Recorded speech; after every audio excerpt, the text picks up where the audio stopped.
On July 25th, 2017, the gaming landscape would change forever as a studio named Epic Games, mostly known for its Unreal Engine, released a game that would redefine the co-op tower defense genre. Fortnite Save the World. Wait. What? That's not right. No one cares about the PvE game portion of Fortnite. We're here to talk about the big dog of the Battle Royale genre. The cash machine that led Epic to think that they wanted to take on Apple in federal court. We are here to talk about Fortnite. No Save the World, just Fortnite, the Battle Royale game that by now everyone knows about. Okay, fine. I'd be remiss if I didn't mention that the Battle Royale did start as a co-op PvE tower defense game. But even in early access, Epic could tell something just wasn't clicking with it. Around the same time, PlayerUnknown's Battlegrounds was released and quickly shot up all the charts, catching the attention and playtime of quite a few Epic developers. They split off a small side team and in 2 months, using the existing Fortnite engine, created their own Battle Royale. From there, we all know what happened. Fortnite Battle Royale blew up with its unique building mechanics, wild weapons, vehicles, and characters, along with the solid gunplay, drew in that coveted 13 through 30 crowd. Here we are, 4 years later, and Fortnite is still raking in the dough, with Epic estimated in making around $4 billion in revenue a year from it. There's obviously a lot to talk about the game, its history, its current state, so rather than bore you now, strap in, as today we're hot dropping into Retail Row to talk about our first experiences with this phenomenon of a game, and how we think it stacks up to the current gaming landscape. As always, hit the like and subscribe button, as it helps us out a lot. Oh, and leave a comment down below about what you think about Fortnite, past or present. We'd love to hear some longtime player feedback.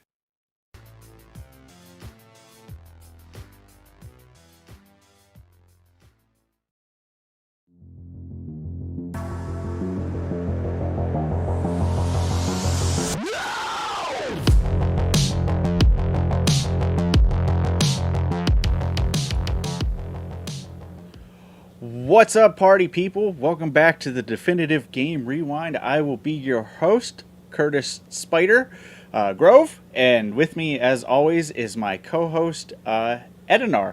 I don't know if you want me to give out your real name, so I won't. My name's Kurt, too. Yeah. So we never talked about that. The two Kurts. The Kurt and Curtis show. So, yes.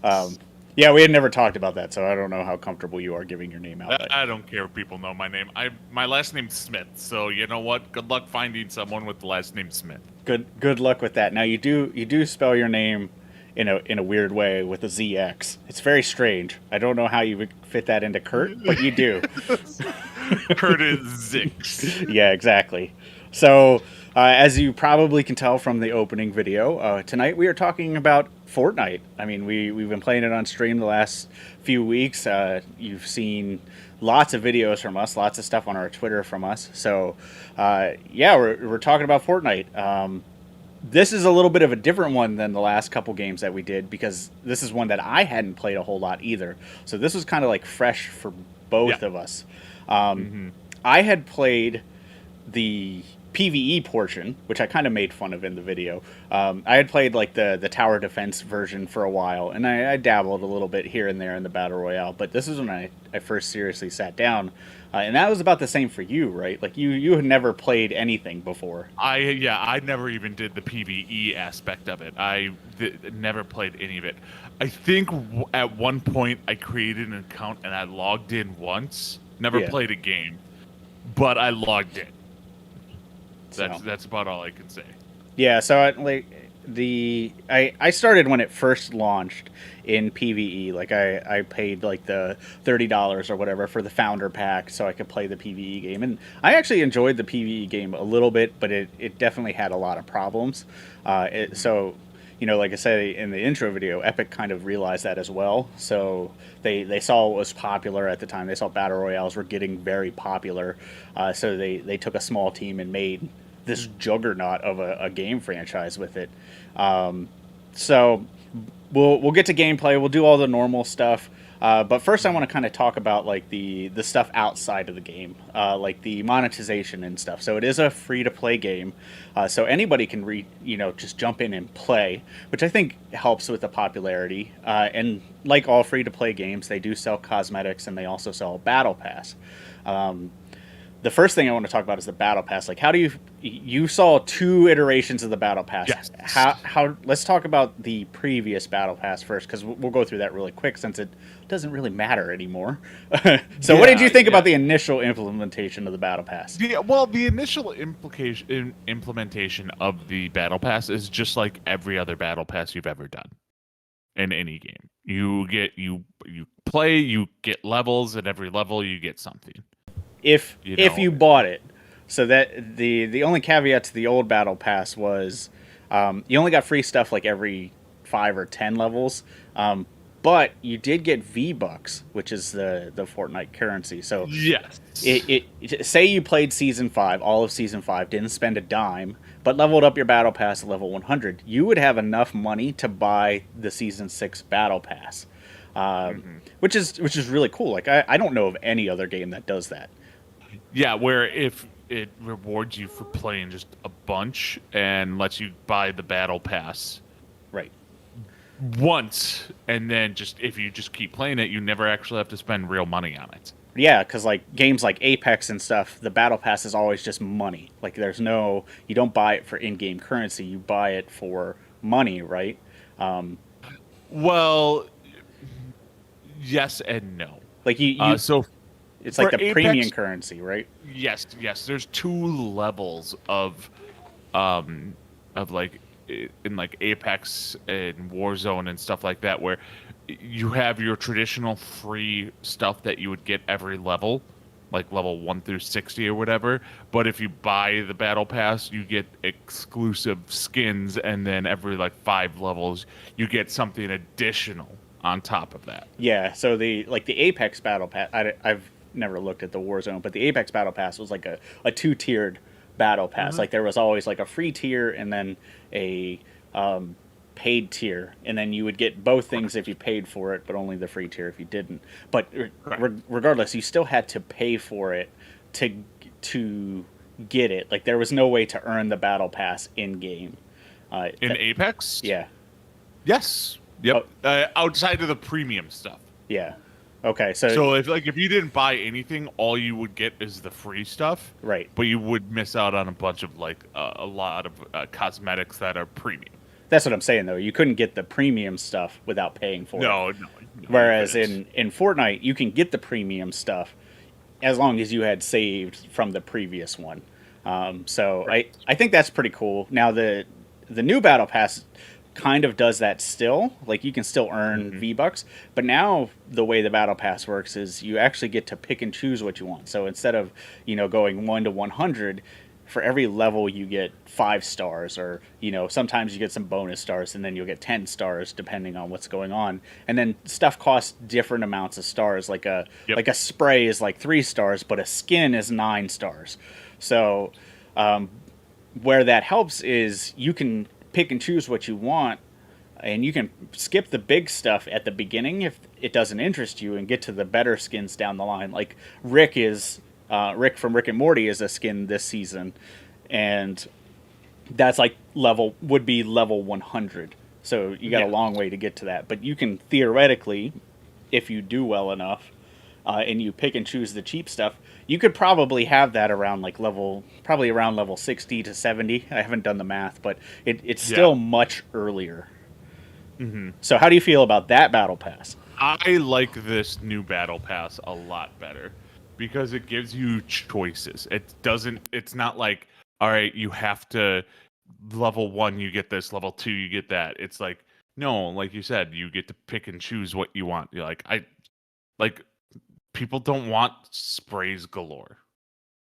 Like, sprays in Fortnite are not that big of a deal. No, it's like emotes and skins and gliders, yeah, and weapons. Yeah, backpacks, weapons, backpacks, but sprays are like the nobody wants that. And the music, nobody's really like, oh, I need to get all the music.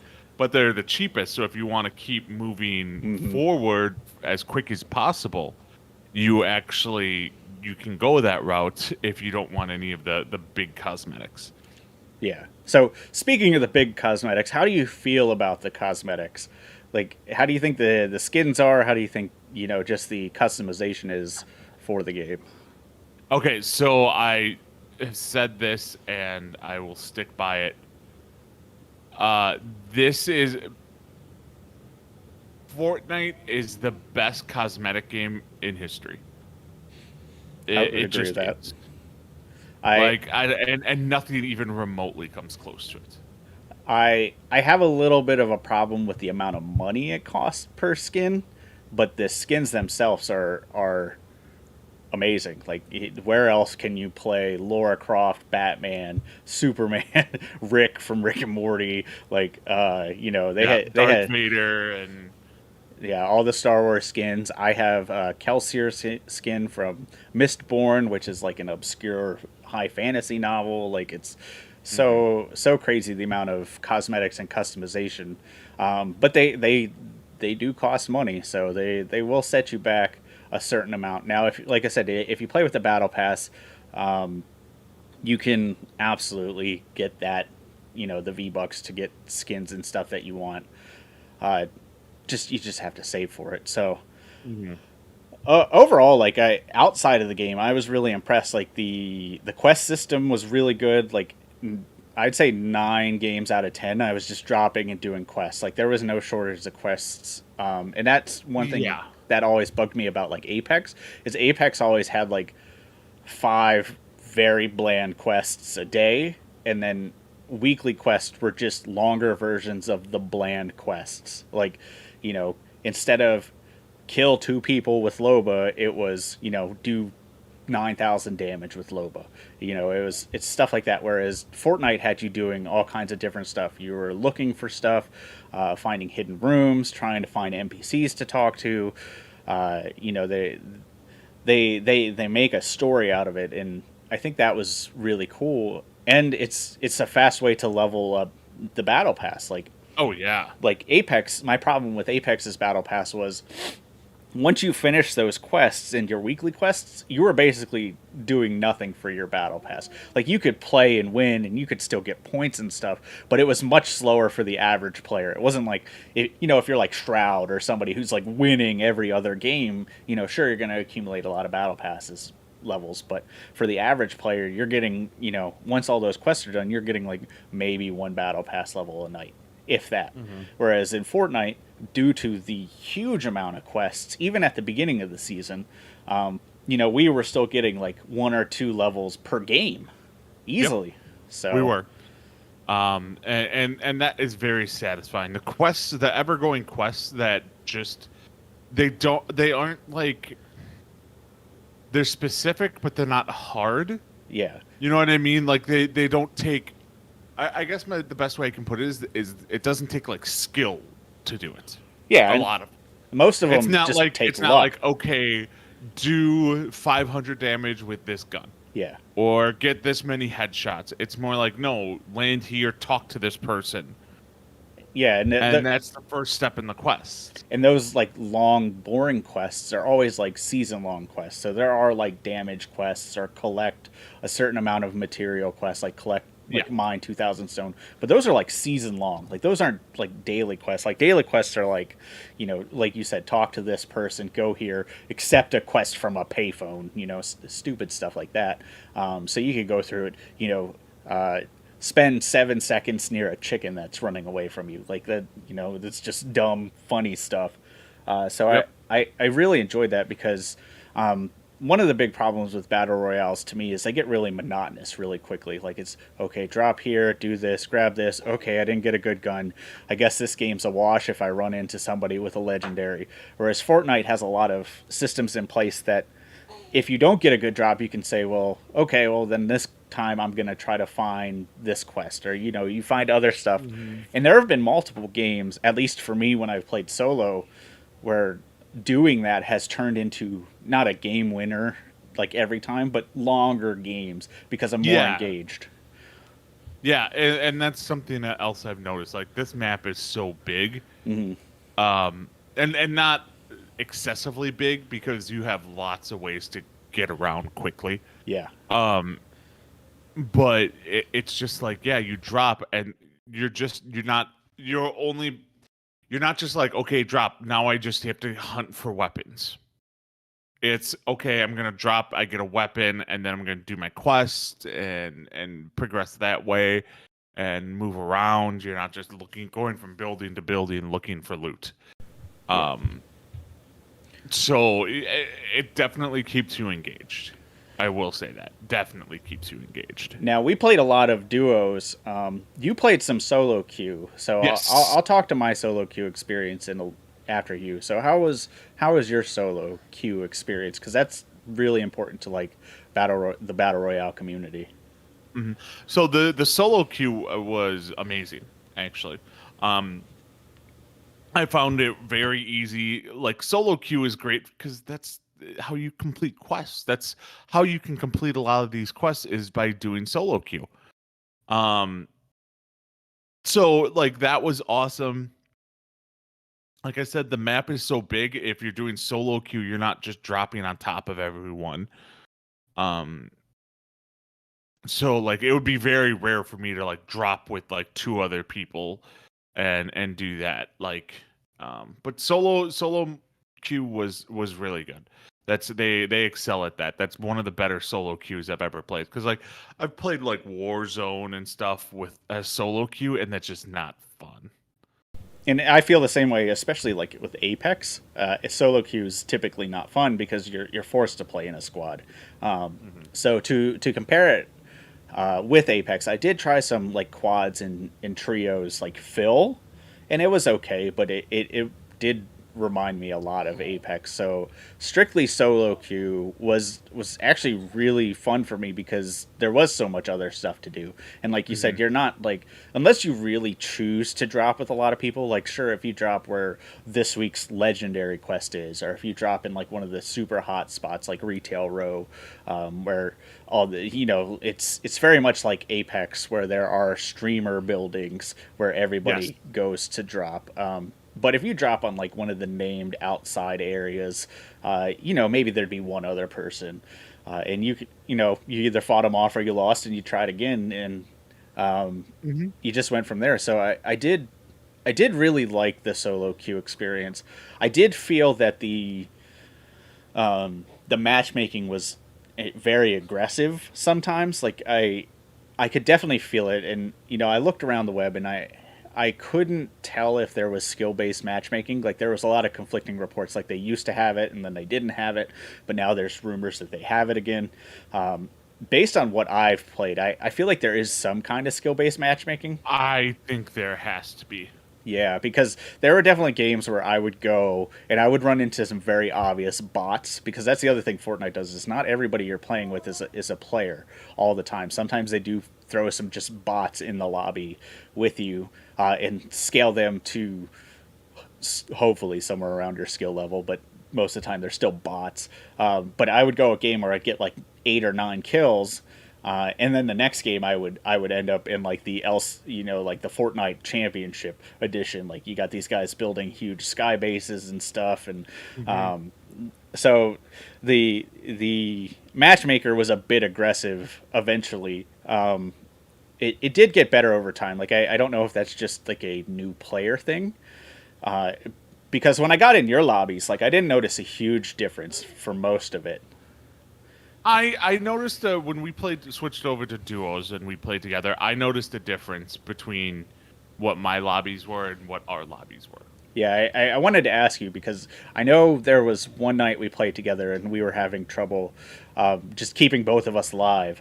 Uh, so I don't know if that was like to me that sounds like there is skill based matchmaking and it was Yeah, just aggressively. it was because what would happen is games where I've been playing solo, I'm not used to running into a lot of the things like that the player base does when I queue with you. So it's not stuff I look out for. Like the mass Like building and stuff like the that. mass building and stuff like that. Just, um, how accurate people are with snipers.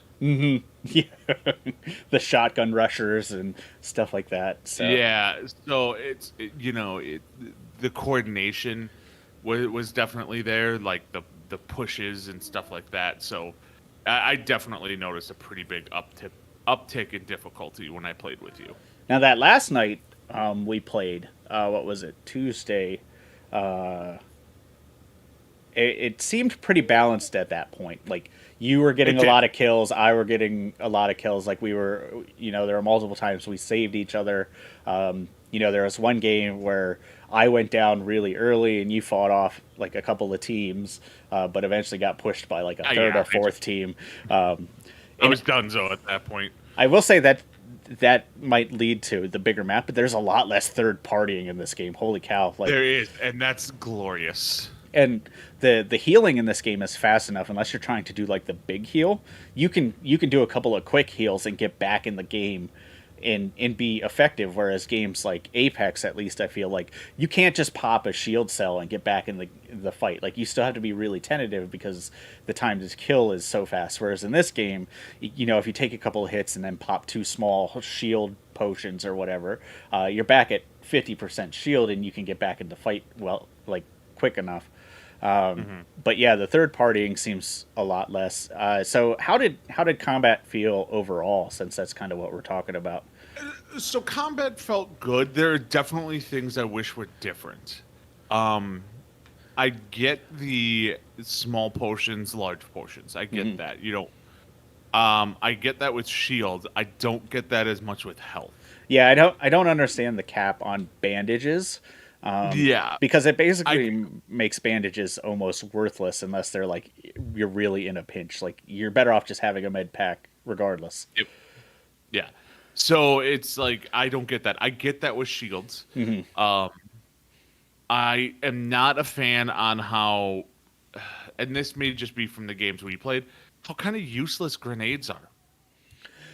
Yeah, there are It's definitely times when I've made use of the regular grenades, but unless they were fire grenades, I would just leave them there. Like Yeah, I did get a couple of kills with regular grenades in a couple of solo games because the one good thing about grenades is players that box themselves in, grenades basically make that almost a free kill as long as they're on ground level. Like if they're on ground level, you just throw two grenades back to back and they can't build fast enough to stop that second grenade. But yeah, grenades are fairly useless. yeah, and that has a lot to do with only being able to carry five things. Yeah, the inventory is very very restrictive, and you haven't even ran into, I don't think, any of the items that take up two slots. So there are like mega items that take up two slots. They're very rare. Like there is a gun that will just heal you when you shoot it, and that will take up two slots. I think that's the only one in rotation right now. But it's basically like an infinite heal. It just it doesn't heal a lot, so you really gotta like box yourself in and heal, and then like the ammo regenerates. Yeah, But yeah, inventory is really restrictive. So I most of the time I ended up running three guns and two healing items, unless we were playing duos, and then I would sometimes I would run two guns, like a recon scanner, and then, like two healing items, or yeah, maybe three healing items if we were really far away from the storm, stuff like that. So, yeah. I would like to see it moved up to six slots, nothing more than that, and that would make grenades more useful. yeah, I would agree with that. Because like I'm not giving up. Like I'll carry three weapons because you kind of you need your normal pew pew, a shotgun, and like a sniper Yep. rifle, and then you would have heal and shields. If you had that six, like the first thing I do is be like, yeah, I want grenades. Yeah. So, Uh, but overall, I thought the guns felt pretty good. Um, yes, there was no gun that was like I was like, there's something wrong here. yeah. So all the gunplay felt good. Obviously, the skill ceiling for this game is in the building. Yes, and I'm not a fan of building. I'm not good at it. I need a lot more practice on it. I to me that just makes for a more boring end of games. Mm. Like I've watched some Fortnite like pro tournaments, and the end of those matches are just boring. It's just you can't follow anything. Yeah, you just build. So it's just I'm not the biggest fan of building. Mm. So, uh, I'm actually going to need to take like a 5 minute break. So, give me 5 minutes and we'll be right back. All right, sounds good.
All right, we're back. Sorry about the Uh, break. Had a small baby situation to take care of, but so we were talking about the combat aspects and building and how mhm. that's where the the skill ceiling is.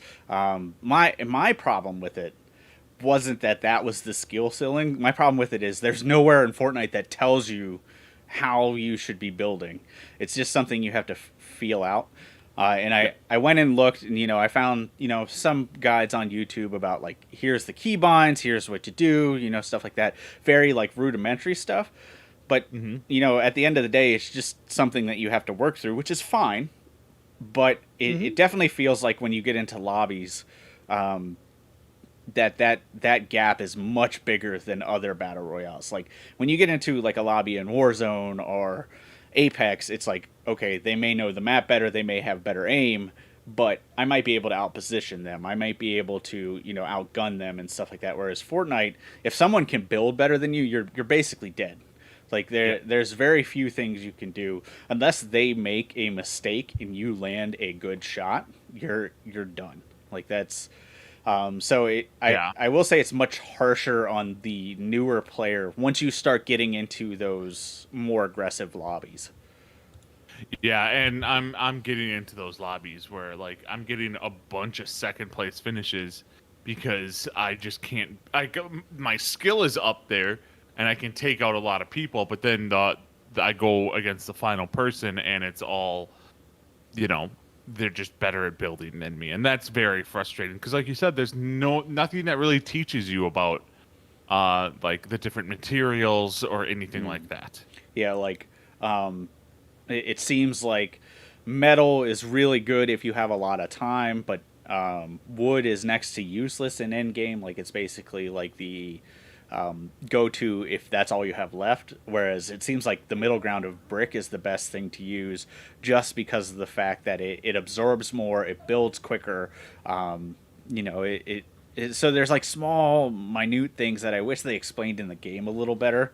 Hmm. They also don't explain like resource gathering that well. Like if you break down a wall, you hardly get any resources, but if you go to a tree, you get a lot more resources. So there's stuff that you definitely have to figure out, and it's real like minor stuff, but it's stuff that the game could do better to explain Hmm. itself. Because uh, you know, at this point, a lot of people have played Fortnite. A lot of people will have invested a lot of money in Fortnite, but to stay sustainable, they still need to draw in like people like us, like new players. So there is stuff that they can improve on. I don't think anything obviously is bad enough that it would turn people away.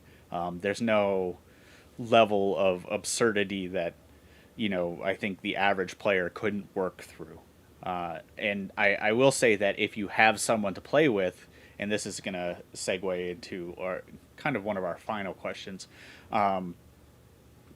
duos felt the best to me. Yes. Now, like I said, I didn't play trios or quads with people that I knew, so maybe those feel good too. But duos felt good to me because you could shoot, I could build, and we did pretty well with that for most of the time. It seems like with duos you have a enough inventory space that you guys can carry whatever you need while maintaining the right level of aggression. If one of you gets aggressive, the other one can back them up, stuff like Hmm. that. So at least that's my experience. How did you feel about like duos versus singles? Duos was perfect for that exact reason that you just said. Like you can build, I can shoot, vice versa type of situation. I don't think three or four or like triples or quads would be as good. Mm-hmm. Maybe a three stack would be fine. I think quads groups would be annoying. The I don't think I'd like that. the problem I had in quads is the time to kill is so fast in Fortnite already. If you have a good gun and you land a couple of shots, like a bolt action sniper is a one shot even with full shields, but a blue pump shotgun, if you land some crit shots, is also almost a one shot.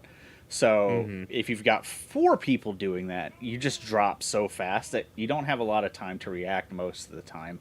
And now that they've added the alien weapons, I feel like that's going to get even worse. So I think duos or like you said maybe trios is like that perfect middle ground.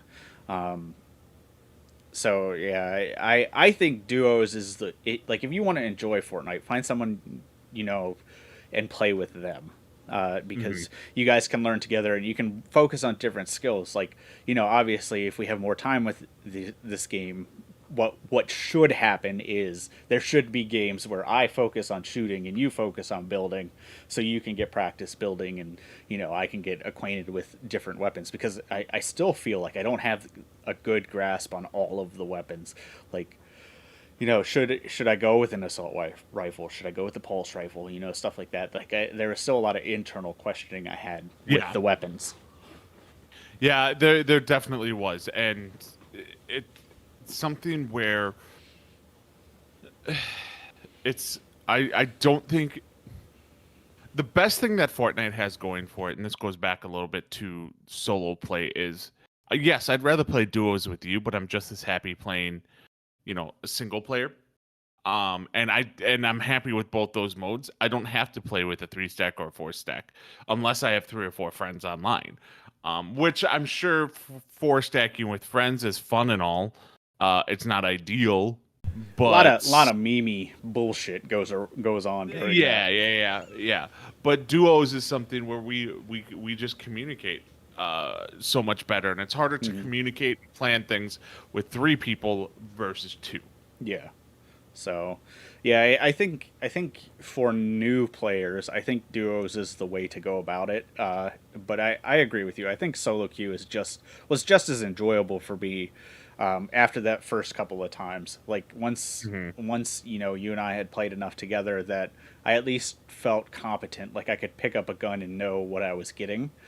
Because those first few games we played together, I was like, "What the hell is this?" Like, we were picking Hmm. up different stuff and like, "What does this do?" And I would throw a shockwave grenade down, and you would bounce halfway across the map, and like, "Oh, I guess I should follow him now."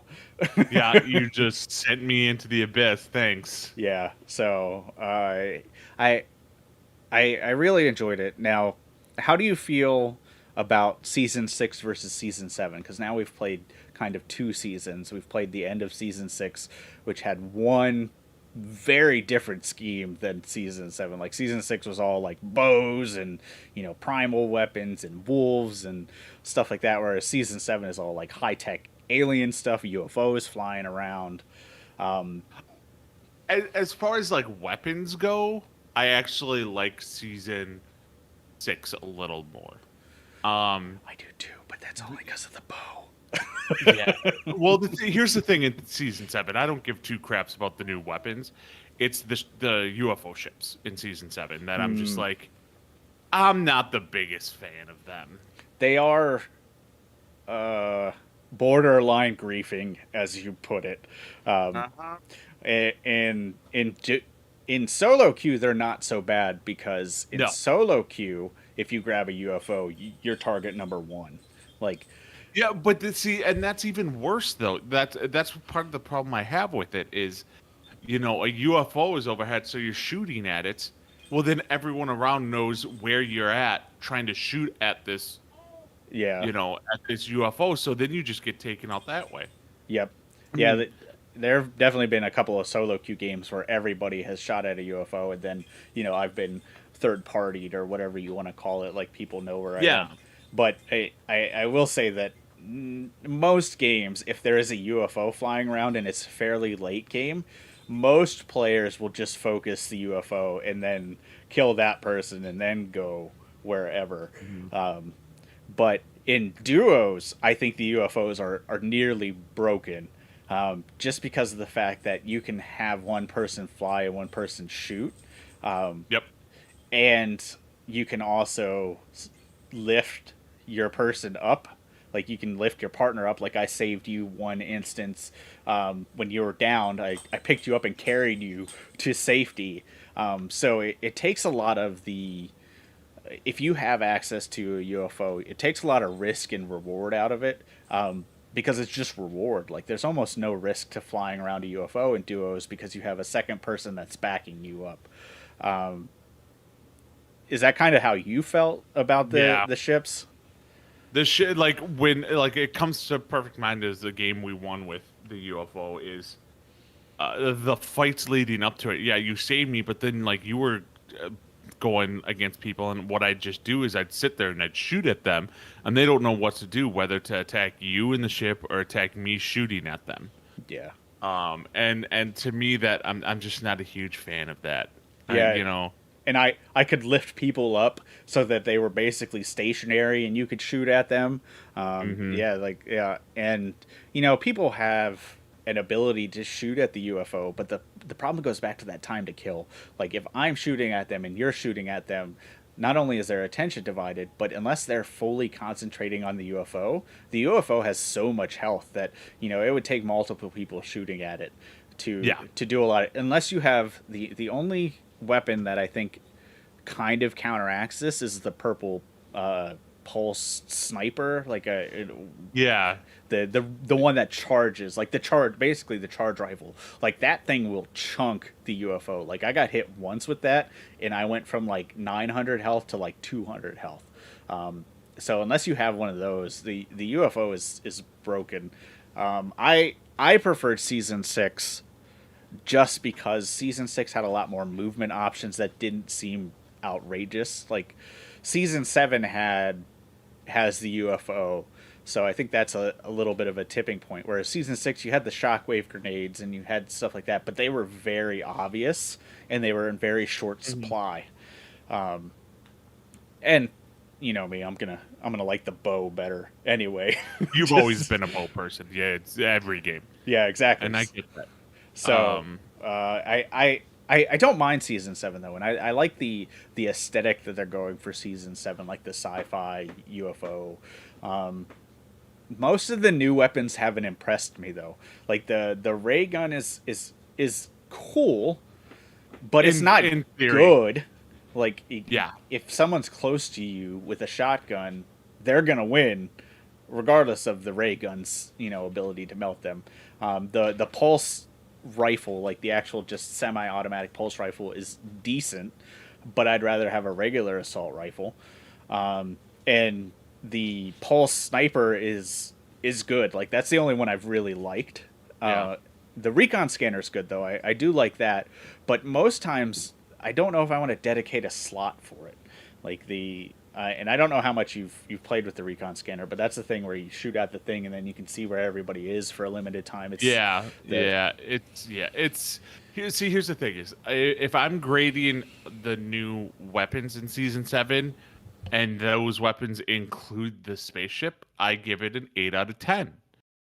If the new weapons do not include the UFO spaceships, I give it a 5. Yeah, they're not great. Now I will say, we did play season 6 at the end of the season, so they went through all their balance tuning throughout the season. They've also added weapons throughout the season, which season 7 will also do. So the end of season 7 may be better than season 6, but we're not there yet, so we can only talk about what we got.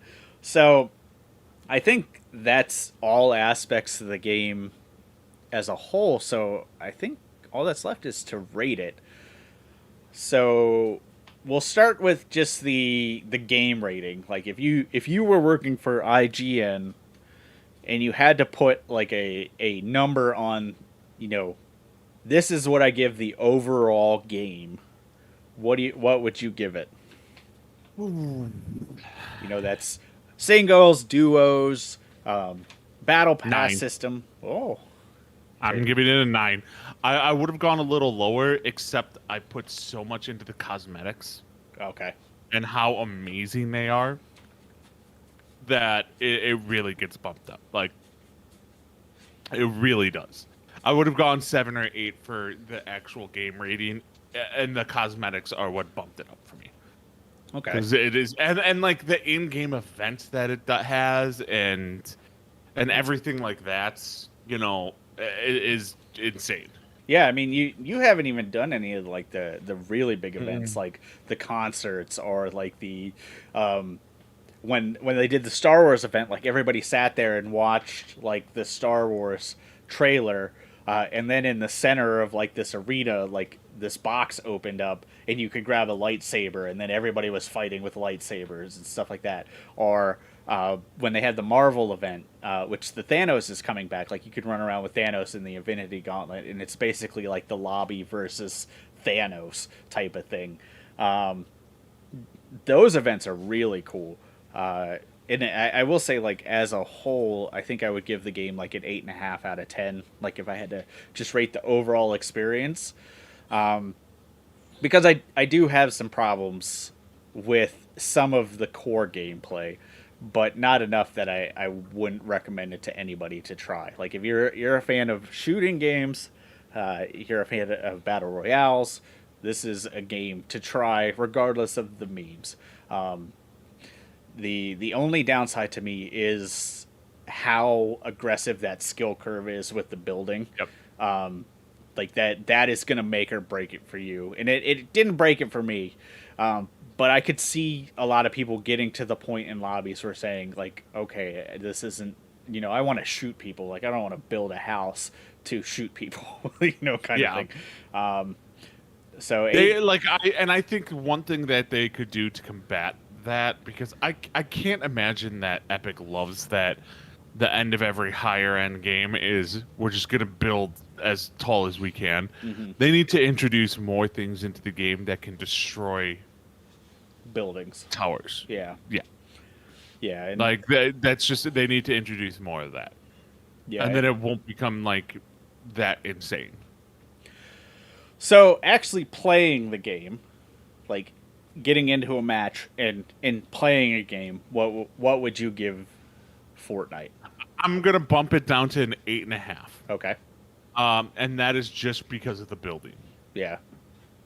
Like, it's not like I'm not gonna refuse to play Fortnite because of the building, but it just gets knocked down a little bit because of the building. Yeah.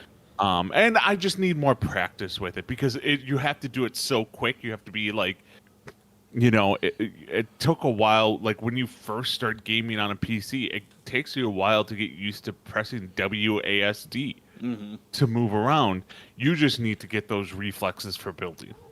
Yeah, that's all it is. Like it's the timing, the angles, stuff like that. So and beyond building, there's a whole nother skill set of editing. So you can edit structures once they're up, and different things happen. Like the edit, like say you're looking at a wall that you put up. If you go to the edit screen, you have 9 blocks. If you take out the middle block, then there's a window all of a sudden. If you take out like the 2 ones on the right bottom, there's a door now. There's all kinds of weird stuff that you can do that you can edit. And the people that are really good at this game, what they will do is say you build a wall, right? They will knock down that wall, put up their own wall, and then edit in a window, shoot you, edit out that window so you can't shoot them back. And they can do that fast enough that it's a legitimate strategy. So watching the top end of the play, I can see what players can do, and it scares me because I know that I'm 37, so I'm never going to be able to do that realistically. Like I'm not going to be able to compete with these sweaty 12-year-olds that have played this all day. So for me, I would probably knock it down to an 8. So for the same reasons, like Yeah. But overall, like I was really impressed with Fortnite. Like I went in not expecting much. Like I knew what it was. I knew obviously I had seen it. I still had followed some YouTubers, so I still watched Fortnite content regularly, but most of the YouTubers I follow are like Muselk, who just do dumb stuff. Like they're like, watch me catapult this car and see how many kills I can get with it and stuff like this. Yeah, like, yeah. His second video for this season is he literally took a UFO, picked up a truck, and just went around hitting people with that truck that he was carrying on the UFO. Like stuff like that. I saw that. Yeah. And that's what Twitch is now too. Is like the most Fortnite Twitch whatever. Yeah. Twitch streamers are just doing like weird things like that. Yeah, the meme stuff. So but like I said, I was really impressed with it. The game feels solid. It's come a long way from what it initially was. You can still play the PvE mode. There is a whole creative mode that we didn't really talk about, but there is so much stuff in creative modes. Like you have like solo death races, you have like large team battle, rockets only kind of stuff. Like it harkens back to like that Halo 3, like the heyday of Halo, where the custom games for all of the rage, kind of thing. Like they have like infection modes, so this game really does have something for everyone. So I was really impressed with it. It's going to be a game that I keep playing for a while now, and I think at the end of the day, that's all that really matters. Like if it's something you enjoy, then I think we found a good game. I really enjoy playing this game. Like I'm legit having a really good time playing this game. And this is a game I'm, we're We're done with like our like plane of the game, and Yeah. we'll move on to the next game. But this is a game I'm gonna keep playing. Yeah, it's something that you can weave in there from now and then. Obviously, I'm gonna keep working on the battle pass because I want Rick, kind of thing. And then at the end of the day, that's what we're looking for. So, Mm-hmm. so what's next? So, what game do you want to do next? Yeah, I don't know what we're gonna do next. Um, So we still have Dark Souls on the table. Um, there are some smaller indie games like Inside. Uh, I'm trying to think of anything else off the top of my head. I will say that it's with it becoming like the 4th of July weekend, it's gonna like coming Right. up. Playtime will be limited. Also, Yeah. my girlfriend's closing on a new lakefront house, so we're gonna be doing that next weekend. But I would say I want to say Dark Souls, but that seems too intense.